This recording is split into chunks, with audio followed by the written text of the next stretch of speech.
छत्रपती शिवाजी महाराजांनी स्वराज्य उभं केलं होतं, किल्ले जिंकले होते, शिस्तबद्ध सैन्य, सक्षम आरमार आणि रयतेच्या हितासाठी स्वतंत्र राज्य व्यवस्था निर्माण केली होती। मग महाराजांना राज्याभिषेकाची आवश्यकता का वाटली?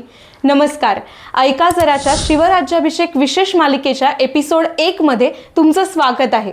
आज आपण पाहणार आहोत हिंदवी स्वराज्यासाठी राज्याभिषेक इतका महत्त्वाचा का होता। महाराजांनी उभं केलेलं स्वराज्य हे केवळ जिंकलेल्या प्रदेशाचं नाव नव्हतं, ते रयतेला न्याय देणारं, स्त्रियांच्या सन्मानाचं रक्षण करणारं, शेतकरी आणि सामान्य माणसाला आधार देणारं राज्य होतं। महाराजांच्या राजमुद्रेतील प्रतिपश्चंद्र लेखे व वर्धिष्णुर विश्ववंदिता हा विचारही स्वराज्य लोककल्याणासाठी वाढत राहावं हेच सांगत होता।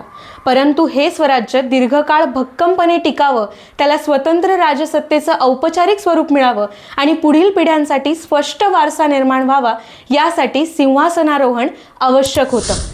स्वतःचा अभिषिक्त राजा, स्वतःचं राजचिन्ह आणि स्वतःची कालगणना या सर्वांमधून स्वराज्याची स्वतंत्र ओळख जगासमोर दृढ होणार होती। राज्याभिषेकाचा अर्थ वैयक्तिक वैभव नव्हता, तो मावळ्यांच्या त्यागाचा सन्मान, जिजाऊ माँसाहेबांच्या स्वप्नाची पूर्ती आणि रयतेच्या राज्याला मिळालेली प्रतिष्ठा होती।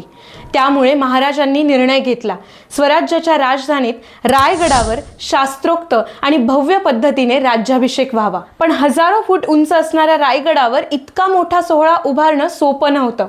सुवर्ण सिंहासनापासून पवित्र नद्यांच्या जलापर्यंत नेमकी कशी तयारी झाली, भेटूया एपिसोड 2 मध्ये राज्याभिषेकासाठी रायगड कसा सजला।